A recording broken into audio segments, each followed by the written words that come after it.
రేపు morning 5:45కి ఇరాన్‌కి Donald Trump విధించినటువంటి deadline అయితే end అయిపోతుంది. సో, ఈ డెడ్‌లైన్ కల్లా ఇరాన్ ఒకవేళ స్ట్రెయిట్ ఆఫ్ హార్మోజ్‌ని కంప్లీట్‌గా ఓపెన్ చేసినట్లయితే ఓకే. ఒకవేళ ఓపెన్ చేయకపోతే ఇరాన్‌కి చెందినటువంటి పవర్ ఇన్‌ఫ్రాస్ట్రక్చర్‌ని హిట్ చేస్తామని చెప్పి డొనాల్డ్ ట్రంప్ ట్వీట్ చేశారు. ఇనిషియల్‌గా వాళ్ళకి చెందినటువంటి లార్జెస్ట్ పవర్ ఇన్‌ఫ్రాని అయితే హిట్ చేస్తామని డొనాల్డ్ ట్రంప్ దగ్గర నుంచి ఈ వార్నింగ్ వచ్చినా కూడా ఇరాన్ వెనక్కే తగ్గట్లేదు. ఇరాన్ దగ్గర నుంచి కూడా చాలా అగ్రెసివ్ స్టేట్మెంట్స్ వచ్చాయి. దీంతోనే ఈ రోజు సెషన్‌లో మీరు అబ్జర్వ్ చేసినట్లయితే స్టాక్ మార్కెట్స్ అనే కాదు గోల్డ్, సిల్వర్ వీటన్నిటిలో కూడా మాసివ్ ఫాల్ అనేది చూసాం కదా. యాక్చువల్లీ వార్ మొదలైన దగ్గర నుంచి ఇప్పటి వరకు మరీ ఇంత ఫాల్ కనపడలేదు కానీ ఈ ఒక్క రోజులో ఎందుకు ఇంత ఫాల్ కనబడుతుంది వీటన్నిటి గురించి మనం ఈ రోజు వీడియోలోని డీటెయిల్ గా మాట్లాడుకుందాం. దీంతో పాటుగా మన ప్రైమ్ మినిస్టర్ నరేంద్ర మోడీ గారు కూడా ఈ రోజు పార్లమెంట్ లో మాట్లాడుతూ కోవిడ్ లాంటి క్రైసిస్ కి మనం అందరం కూడా ప్రిపేర్ అయి ఉండాలి, అటువంటి సిచ్యువేషన్ కి అయితే ప్రిపేర్ అవ్వాలన్నట్టుగా ఆయన దగ్గర నుంచి స్టేట్మెంట్స్ వచ్చాయి. సో నరేంద్ర మోడీ గారు ప్రెసెంట్ ఉన్న సిచ్యువేషన్ గురించి ఏమంటున్నారు వీటన్నిటి గురించి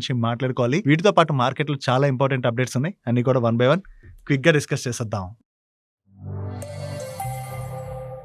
ముందుగా మార్కెట్ అప్డేట్ చూసినట్లయితే ఈ రోజు సెషన్ లో సెన్సెక్స్ 1836 పాయింట్స్ కరెక్ట్ అయ్యి 72,696 పాయింట్స్ కి క్లోజ్ అయినట్లయితే నిఫ్టీ 601 పాయింట్స్ కరెక్ట్ అయ్యి 22,512 పాయింట్స్ కి క్లోజ్ అయింది. అండ్ ఈ రోజు సెషన్ లో మిడ్ క్యాప్ ఇండెక్స్ 3.81% కరెక్ట్ అయినట్లయితే స్మాల్ క్యాప్ ఇండెక్స్ 3.86% కరెక్ట్ అయింది. అండ్ బ్యాంక్ నిఫ్టీ 3.72% కరెక్ట్ అయింది. ఆల్మోస్ట్ 6 years బిఫోర్ అంటే కోవిడ్ టైంలో సేమ్ మార్చ్ 23rd రోజున మన మార్కెట్ లోని సివియర్ సెల్ ఆఫ్ అయితే కనపడింది. దాని తర్వాత ఈ మార్చ్ లోనే మన మార్కెట్ లో ఎక్కువగా ప్రెషర్ చూసాం. దట్టు ఈ మార్చ్ లో కూడా ఈ రోజు సెషన్ లో మీరు అబ్జర్వ్ చేసినట్లయితే మార్కెట్ లో ఎక్కువ ప్రెషర్ కనపడింది కదా.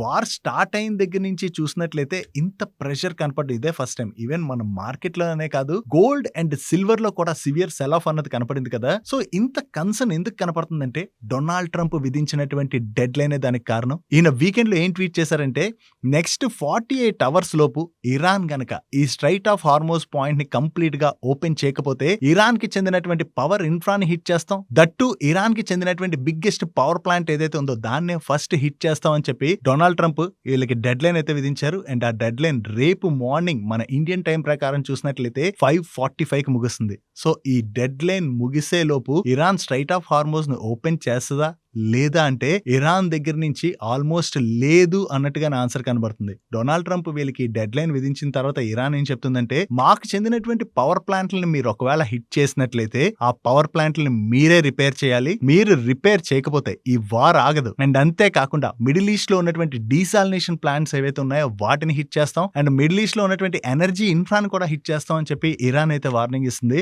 మిడిల్ ఈస్ట్ లో ఉన్నటువంటి డీసాలినేషన్ ప్లాంట్స్ ని వీళ్ళు గనక హిట్ చేసేసారనుకోండి వాళ్ళకి తాగడానికి నీళ్ళు ఎక్కడి నుంచి దొరుకుతాయి? మెయిన్లీ వాళ్ళకి తాగడానికి నీళ్ళు ఎక్కడి నుంచి వస్తున్నాయి? ఈ డీసాలినేషన్ ప్లాంట్స్ నుంచే కదా. వాటిని గనక ఇరాన్ హిట్ చేస్తే వార్ నెక్స్ట్ లెవెల్ కి వెళ్ళిపోవచ్చు అని చెప్పి మార్కెట్ లో కన్సర్న్స్ అయితే క్లియర్ గా కనబడుతున్నాయి. అండ్ అంతేకాకుండా ఈ మిడిల్ ఈస్ట్ లో ఉన్నటువంటి ఎనర్జీ ఇన్ఫ్రాన్ గానీ టార్గెట్ చేశారనుకోండి ఆల్రెడీ క్రూడ్ ప్రైస్ ఇంతలా పెరిగిపోయింది. గ్యాస్ రిలేటెడ్ గా కూడా కన్సర్న్ క్లియర్ గా కనబడుతుంది. సో తిరిగి ఎనర్జీ ఇన్ఫ్రాన్ గనక హిట్ చేస్తే క్రూడ్ ప్రైస్లు మరింత పెరిగిపోవచ్చు అనే భయాలతోనే ఈ రోజు సెషన్ లోని మన మార్కెట్ అనే కాదు గ్లోబల్ మార్కెట్స్ అన్నిటిలో కూడా చాలా ప్రెషర్ అన్నది కనపడుతుంది. దట్టు రేపు మార్నింగ్ కి డెడ్ లైన్ ఎండ్ అవుతుంది అండ్ ఇరాన్ వెనక్కి తగ్గట్లేదంటే ఖచ్చితంగా యుఎస్ ఇరాన్ ని స్ట్రాంగ్ గా అటాక్ చేయొచ్చు అని చెప్పి మార్కెట్ లో కన్సర్న్స్ కనబడుతున్నాయి. అండ్ అంతేకాకుండా వేరియస్ మీడియా ప్లాట్ఫామ్స్ ఏం రిపోర్ట్ చేస్తున్నాయంటే యుఎస్ కి చెందినటువంటి చాలా ఫోర్సెస్ ఇరాన్ వైపు మూవ్ అవుతున్నాయి. యుఎస్ వాళ్ళు ఇరాన్ ఈసారి ల్యాండ్ సైడ్ నుంచి కూడా వెళ్లి అటాక్ చేసేటువంటి అవకాశం ఉన్నదని చెప్పి మీడియా ప్లాట్ఫామ్స్ అయితే రిపోర్ట్ చేస్తున్నాయి. సో దీంతోని వార్ నెక్స్ట్ లెవెల్ కి వెళ్ళిపోవచ్చు అనే భయాలు అయితే క్లియర్ గా మార్కెట్ లో కనపడుతున్నాయి. ఈవెన్ మన ప్రైమ్ మినిస్టర్ నరేంద్ర మోడీ గారు కూడా ఈ రోజు పార్లమెంట్ లో మాట్లాడుతూ కోవిడ్ లాంటి క్రైసిస్ అయితే మనం ఎదుర్కోబోతున్నాం, దీనికి మనందరం కూడా ప్రిపేర్ అయి ఉండాలి. ఈ మిడిల్ ఈస్ట్ ఎస్కలేషన్ అంటే ఈ టెన్షన్స్ ఏవైతే మొదలయ్యాయో దానివల్ల అనుకోని పరిస్థితుల్లో గ్లోబల్ ఎకానమీస్ అన్నిటిపైన కూడా చాలా ప్రెషర్ పడుతుంది. అండ్ ఇది ఎన్నాళ్ళు కంటిన్యూ అవుతుందో తెలియదు. బట్ మన కంట్రీని ప్రొటెక్ట్ చేసేందుకు గాను అంటే ఆయిల్ అండ్ గ్యాస్ సప్లైస్ మనకి తగ్గకుండా ఉండేందుకు గాను కావాల్సినటువంటి అన్ని చర్యలు తీసుకుంటున్నాం. అదర్ గ్లోబల్ కంట్రీస్ అన్నిటితో కూడా డిస్కషన్స్ లో ఉన్నాం. సో మన దగ్గర అయితే అవైలబిలిటీకి ఇష్యూస్ రాకుండా చూసుకుంటాం అని చెప్పి నరేంద్ర మోడీ గారి దగ్గర నుంచి స్టేట్మెంట్ అయితే వచ్చింది. కానీ ఈ స్టేట్మెంట్ వచ్చినా కూడా ఒకవేళ మిడిల్ ఈస్ట్ లో కన్సర్న్స్ ఇంకా ఇలాగే మరి కొన్నాళ్ళు కంటిన్యూ అయితే ఆల్రెడీ క్రూడ్ ప్రైస్ $100 అబోవ్ లో ట్రేడ్ అవుతుంది. గ్యాస్ సప్లైస్ రిలేటెడ్ గా చాలా కన్సర్న్ ఉన్నది. సో అదర్ కంట్రీస్ తో డిస్కషన్స్ లో ఉన్నా కూడా కొంతవరకు సప్లై తగ్గినట్లయితే దాని యొక్క ఇంపాక్ట్ డెఫినెట్ గా గ్లోబల్ ఎకానమీస్ పైన అన్నిటిపైన కూడా పడుతుందన్న భయంతోనే మార్కెట్ అనే కాదు, ఈవెన్ మీరు గోల్డ్ అండ్ సిల్వర్‌లో కూడా ఈరోజు చూసారనుకోండి సివియర్ సెల్ ఆఫే చూసాం. ఎందుకంటే ప్రెజెంట్ ఏంటంటే చాలా మంది ఆల్రెడీ గోల్డ్ అండ్ సిల్వర్‌లో ప్రీవియస్‌గానే ఇన్వెస్ట్ చేసుంటారు కదా! వాళ్ళు ప్రాఫిట్స్‌లోనే ఉండుండొచ్చు కదా! సో, ఆ ప్రాఫిట్ ఏదైతే ఉందో దాన్ని బుక్ చేసుకుందాం అని కొంతమంది సెల్ చేస్తుండొచ్చు. అండ్ అలాగే లిక్విడిటీ కన్సర్న్స్ అంటే వార్ ఇటువంటివి జరుగుతున్నప్పుడు లిక్విడిటీ కన్సర్న్స్ ఉంటాయి కదా! సో, ఆ కన్సర్న్స్‌తో కూడా మరికొంతమంది సెల్ చేస్తుండొచ్చు. ఓవరాల్‌గా దాంతోని గోల్డ్ అండ్ సిల్వర్ ప్రైస్‌లు కూడా బాగానే కరెక్ట్ అయ్యాయి. కానీ మార్కెట్ క్లోజ్ అయిన తర్వాత డొనాల్డ్ ట్రంప్ చేసినటువంటి ఈ ఒకే ఒక్క ట్వీట్‌తోని ఒక్కసారే క్రూడ్ ఆయిల్ ప్రైస్‌లు పడినట్లయితే ఈరోజు మన నిఫ్టీ ఎంత కరెక్ట్ అయింది? 2.6% కరెక్ట్ అయింది కదా! నేను ఈ వీడియో రికార్డ్ చేసే టైంకి గిఫ్ట్ నిఫ్టీ 3% పైనే పాజిటివ్‌లో ట్రేడ్ అవుతుంది. ఈయన చేసినటువంటి ఈ ట్వీట్‌లో ఏమున్నదంటే ఇరాన్‌తోని లాస్ట్ 2 డేస్ నుంచి డిస్కషన్స్ చాలా పాజిటివ్‌గా జరుగుతున్నాయంట. అంటే ఈయన ట్వీట్ వేసిన తర్వాత నుంచి ఇరాన్ వాళ్ళతోని వీళ్ళ డిస్కషన్స్ స్టార్ట్ అయ్యాయి. అండ్ ఆ డిస్కషన్స్ చాలా పాజిటివ్‌గా జరుగుతున్నాయి. సో, డిస్కషన్స్ ఇప్పుడు పాజిటివ్‌గా జరుగుతుండడంతో ఇరాన్‌కి చెందినటువంటి power plants and energy infrastructure పైన రేపటికి డెడ్‌లైన్ అన్నారు కదా! సో, ఆ డెడ్‌లైన్ అయిపోతున్నా కూడా వాళ్ళ పవర్ ప్లాంట్స్ అండ్ ఎనర్జీ ఇన్‌ఫ్రాస్ట్రక్చర్‌ని అయితే హిట్ చేయట్లేదు. సో, నెక్స్ట్ 5 డేస్ ఈ డిస్కషన్స్ అయితే జరుగుతాయి. డిస్కషన్స్ పాజిటివ్‌గా జరిగినట్లయితే ఓకే. సో, 5 డేస్ టైం ఉన్నది అన్నట్టుగా ఈయనైతే ట్వీట్ చేశారు. సో, ఈయన దగ్గర నుంచి ఈ ట్వీట్ వచ్చిన తర్వాత గ్లోబల్ మార్కెట్స్ అన్నీ కూడా ఊపిరి పీల్చుకున్నాయి. ఎందుకంటే రేపు పొద్దున్నే ఒకవేళ ఈయన ఎనర్జీ ఇన్‌ఫ్రాస్ట్రక్చర్ అనేది హిట్ చేసేసారనుకోండి దానివల్ల ఏం జరుగుతది? ఓవరాల్‌గా క్రూడ్ రిలేటెడ్‌గా అది మళ్ళీ కన్సర్న్స్ పెరిగిపోతాయని భయంతోనే కదా మార్కెట్ కరెక్ట్ అయింది. బట్ ఈయనే ఇప్పుడు ఈ వార్‌ని పోస్ట్‌పోన్ చేస్తున్నాం. అంటే ఇరాన్‌ని హిట్ చేయడం పోస్ట్‌పోన్ చేస్తున్నాం. దట్టు ఇద్దరి మధ్యన డిస్కషన్స్ స్టార్ట్ అయ్యాయి అని చెప్పేసరికి ఇరాన్ అయితే కొంత వెనక్కి తగ్గుతున్నట్లుందని చెప్పి మార్కెట్‌లో హోప్స్ బిల్డ్ అయ్యేసరికి తిరిగి మనకి గిఫ్ట్ నిఫ్టీలో అది పాజిటివ్ మొమెంటం అన్నది కనపడుతుంది. కాకపోతే ఈయన మళ్ళీ 5 డేస్ డెడ్‌లైన్ అంటున్నారు కదా! అంటే 5 డేస్ డిస్కషన్స్ జరుగుతాయి. అవి పాజిటివ్‌గా జరిగితేనే మేము హిట్ చేయకుండా ఉంటాం అంటున్నారు కదా! సో, ఈ 5 డేస్ డిస్కషన్‌లో ఇరాన్‌కి వీళ్ళు ఏం కండిషన్స్ పెడతారు? ఆ కండిషన్స్‌కి ఇరాన్ ఇప్పుడు ఒప్పుకుంటదా? లేదా? ఇవన్నీ కూడా ఆధారపడి ఉన్నాయి. ఇరాన్ ఒకవేళ యూఎస్ పెట్టేటువంటి కండిషన్స్ అన్నిట్లికి ఒప్పుకున్నదనుకోండి దెన్ ఓకే. అలా కాకుండా ఇరాన్ ఈసారి కూడా యూఎస్ పెడుతున్నటువంటి కండిషన్స్‌కి ఒప్పుకోలేనట్లయితే మాత్రం తిరిగి మళ్ళీ వార్ మొదలయ్యేటువంటి అవకాశం ఉంటది. సో, ఒకవేళ అది మళ్ళీ జరిగిందనుకోండి మళ్ళీ మార్కెట్స్‌లోని మనం కొంత ప్రెషర్ చూడొచ్చు. సో, ఈ సిట్యుయేషన్‌ని మనం చూసినట్లయితే చాలా మందిలో వరీ ఉంటది కదా! అరే! మేము ఆల్రెడీ ఇన్వెస్ట్ చేసేసాం. స్టాక్స్‌లో కావచ్చు, మ్యూచువల్ ఫండ్స్‌లో కూడా ఇన్వెస్ట్ చేసేసాం. మా పరిస్థితి ఏంటి అనుకుంటారు కదా! లాంగ్ టర్మ్ వ్యూతోని ఎవరైతే ఇన్వెస్ట్ చేస్తుంటారో భయపడవసరం లేదు. మార్కెట్‌లో జనరల్లీ ఇటువంటి వాలటాలిటీలు కనపడడం కామనే. ఈవెన్ ఈ వార్ అని కాదు. రష్యా, ఉక్రెయిన్ వార్ టైమ్‌లో కూడా మార్కెట్స్ బాగానే కరెక్టే. దాని బిఫోర్ ఎప్పుడు వార్ జరిగినా మీరు ఒకసారి అబ్జర్వ్ చేయండి. మనం మల్టిపుల్ టైమ్స్ మాట్లాడుకున్నాం కూడా. ఆ టైంలో మన మార్కెట్స్ బాగానే ప్రెషర్‌కి గురైన వన్స్ వార్ ఎండ్ అయిన తర్వాత మార్కెట్స్‌లో మంచి రికవరీ అన్నదే కనపడింది కాబట్టి మీరు ఒకవేళ లాంగ్ టర్మ్ వ్యూతో ఇన్వెస్ట్ చేస్తున్నట్లయితే ఇప్పుడు జరుగుతున్నటువంటి సిట్యుయేషన్స్‌కి మరీ భయపడిపోయి ఒకవేళ మీరు ఇప్పుడు లాస్‌లో ఉన్నారనుకోండి చాలా మంది కింద క్వెషన్ అడుగుతున్నారు. అన్న ఆల్రెడీ ఇన్వెస్ట్ చేశాను. కొంత లాస్‌లో ఉన్నది ఏం చేయాలని. కొంత లాస్‌లో ఉన్నా సరే ఇన్వెస్ట్ చేసినవి మంచి స్టాక్స్ అయ్యి అండ్ మంచి మ్యూచువల్ ఫండ్స్‌లో ఇన్వెస్ట్ చేసినట్లయితే భయపడకండి. లాంగ్ టర్మ్ వ్యూతో ఇన్వెస్ట్ చేస్తున్న వాళ్ళు ఆ ఇన్వెస్ట్‌మెంట్స్‌ని అలా కంటిన్యూ చేసినట్లయితే లాంగ్ టర్మ్‌లో డెఫినిట్‌గా మన ఇండియన్ మార్కెట్ అయితే మీకు మంచి రిటర్న్సే ఇస్తది. ఓన్లీ థింగ్ ఏంటంటే షార్ట్ టర్మ్ వ్యూతో ఈ టైంలో ఎవరైనా సరే ట్రేడ్స్ తీసుకోవాలన్నా లేదా ఇన్వెస్ట్ చేయాలనుకున్నా వాళ్ళు మాత్రం మార్కెట్స్‌తో చాలా జాగ్రత్తగా ఉండడం ఇంపార్టెంట్. ఇది వార్ స్టార్ట్ అయిన దగ్గర నుంచి కూడా చెప్తున్నాం. ఎందుకంటే ఒకరోజు వార్ రిలేటెడ్‌గా నెగెటివ్ అప్డేట్ వచ్చిందనుకోండి టప్‌మని మార్కెట్స్ పడతాయి. అండ్ ఒక్కరోజు పాజిటివ్ న్యూస్ ఏదైనా వచ్చేసరికి మళ్ళీ రికవరీ కనపడుతది. సో, ఈ టైంలోనే మనం ఏదైనా ట్రేడ్ తీసుకున్న తర్వాత దానికి అపోజిట్‌గా ఏమైనా జరిగిందనుకోండి కంప్లీట్ క్యాపిటల్‌నే కోల్పోయేటువంటి ప్రమాదం ఉంటది కాబట్టి అస్సలు ఇటువంటి షార్ట్ టర్మ్ ట్రేడ్స్ చేయడం కానీ, షార్ట్ టర్మ్ వ్యూతో ఇన్వెస్ట్ చేయడం అటువంటివి చేయకండి. జస్ట్ లాంగ్ టర్మ్ వ్యూతో ఆలోచించుకొని ఇన్వెస్ట్ చేసుకుంటూ వెళ్ళినట్లయితే మాత్రం డెఫినిట్‌గా మంచి రిటర్న్స్ ఇస్తాయి. మరి గోల్డ్ అండ్ సిల్వర్ పరిస్థితి ఏంటంటే సిల్వర్ రిలేటెడ్‌గా మనం మల్టిపుల్ టైమ్స్ ఆల్రెడీ మాట్లాడుకున్నాం కదా! Silver is most volatile metal. That to silver ఈసారి బాగా ర్యాలీ అయిపోయింది. అంటే అవ్వాల్సిన దానికన్నా చాలా ఎక్కువగా ర్యాలీ అయిపోయింది. సో, అంత ర్యాలీ అయిపోయిన తర్వాత సిల్వర్‌లో ఇటువంటి షార్ప్ ఫాల్స్ కనపడడం కామనే. సో, ఫాల్ అయిన తర్వాత సిల్వర్‌లో మళ్ళీ ఎప్పటికి రికవరీ చూస్తాం అంటే మాత్రం అది మాత్రం ఒక క్వెషన్ మార్క్. అందుకే సిల్వర్ ఇన్వెస్టర్స్ మాత్రం జాగ్రత్తగా ఉండాలి. బట్ గోల్డ్ ఇప్పుడు కరెక్ట్ అవుతున్నా కూడా లాంగ్ టర్మ్ వ్యూతో గోల్డ్‌లో ఇన్వెస్ట్ చేశారనుకోండి డెఫినిట్‌గా గోల్డ్ అయితే పెరుగుతది కాబట్టి దాని విషయంలో మరీ అంత కంగారు పడాల్సినటువంటి పనైతే లేదు.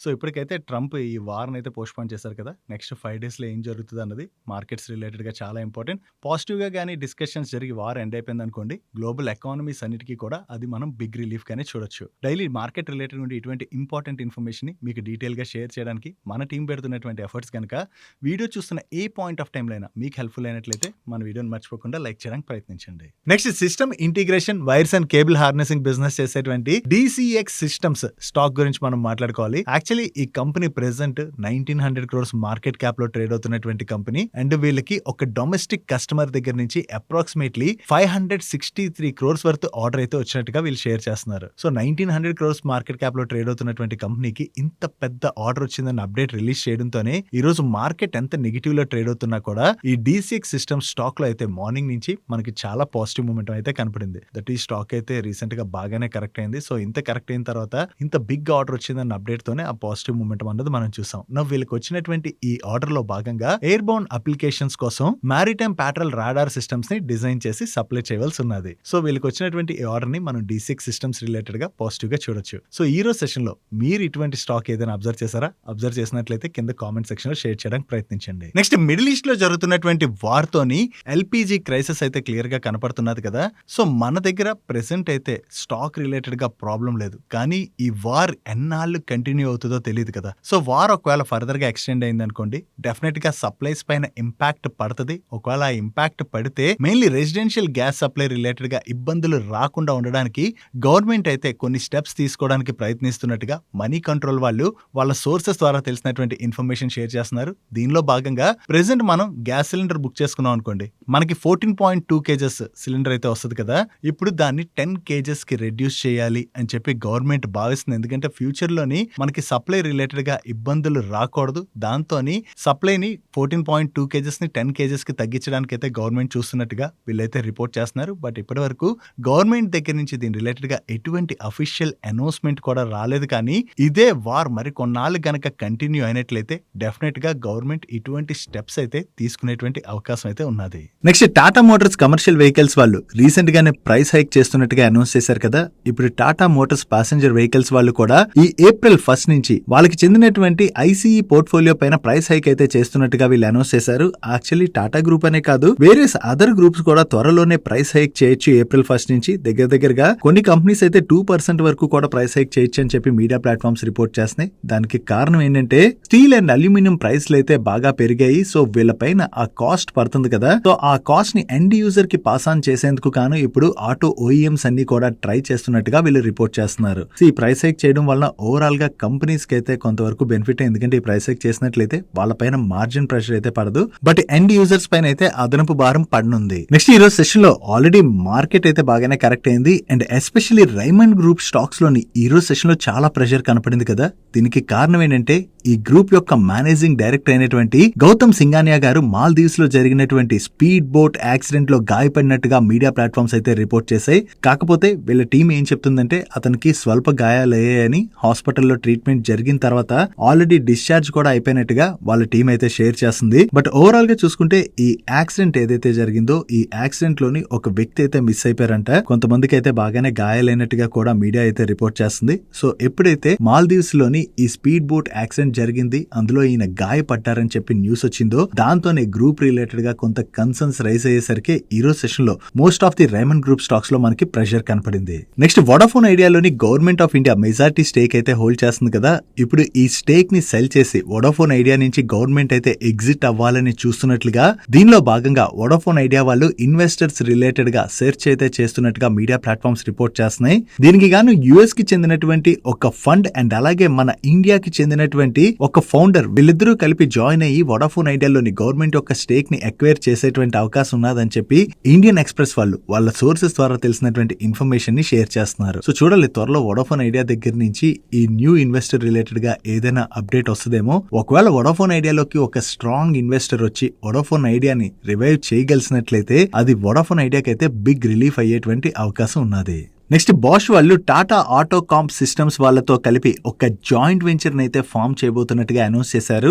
ఈ జాయింట్ వెంచర్ లోని బోత్ కంపెనీస్ కూడా ఈక్వల్ పర్సెంటేజ్ ఆఫ్ స్టేక్ అయితే హోల్డ్ చేయబోతున్నారు. నో ఈ జాయింట్ వెంచర్ ద్వారా వీళ్ళిద్దరూ ఈ మొబిలిటీ సెగ్మెంట్ లో ఉన్నటువంటి గ్రోత్ ఆపర్చునిటీస్ అయితే ఎక్స్ప్లోర్ చేయబోతున్నట్లుగా అండ్ దీని యొక్క ఆపరేషన్స్ 2026 మిడ్ కల్లా స్టార్ట్ అయ్యేటువంటి అవకాశం ఉన్నదని చెప్పి బాష్ లిమిటెడ్ వాళ్ళు ఎక్స్చేంజెస్ కి అప్డేట్ చేయడం జరిగింది. Next weight loss and diabetic drug అయినటువంటి సెమీ గ్లూటామైన్ డిస్ట్రిబ్యూటెడ్ ఒక పేటెంట్ ఈ మార్చ్ 20th కి ఎక్స్పైర్ అవడంతో మన ఇండియన్ ఫార్మా కంపెనీస్ అన్ని కూడా దీని యొక్క జనరిక్ వర్షన్ ని లాంచ్ చేస్తున్నాయి. సో దీనిలో భాగంగా వేరియస్ ఫార్మా కంపెనీస్ దగ్గర నుంచి ఈ ప్రొడక్ట్ లాంచ్ రిలేటెడ్ గా అయితే అనౌన్స్మెంట్ కూడా వచ్చేసింది. సో ఏ కంపెనీ ఎంత ప్రైస్ కి ఈ ప్రొడక్ట్ ని లాంచ్ చేస్తుంది అన్నది మీరు ఇక్కడ స్క్రీన్ పై చూడొచ్చు. సో ప్రెసెంట్ అయితే ఒబిసిటీ ఇష్యూ మన కంట్రీలో బాగానే పెరుగుతున్నది కాబట్టి దీని రిలేటెడ్ గా మంచి ఆపర్చునిటీ ఈ ఫార్మా కంపెనీస్ కి అయితే ఉంది. సో దీని ద్వారా వీటి సేల్స్ కనుక బాగా పెరిగాయి అనుకోండి, అది ఈ ఫార్మా కంపెనీస్ కి అయితే పాజిటివ్ కానుంది. That's it for today's daily munch guys. ఈ రోజు డైలీ మంచ్ లో మేము షేర్ చేసిన ఇన్ఫర్మేషన్ మీకు హెల్ప్ఫుల్ అయినట్లయితే మన వీడియోని లైక్ చేస్తూ ఛానల్ సబ్స్క్రైబ్ చేసుకోవడం మర్చిపోకండి. నేను చంద్రశేఖర్ పత్రి మరొక ఇంట్రెస్టింగ్ వీడియోతో కలుద్దాం. Good night.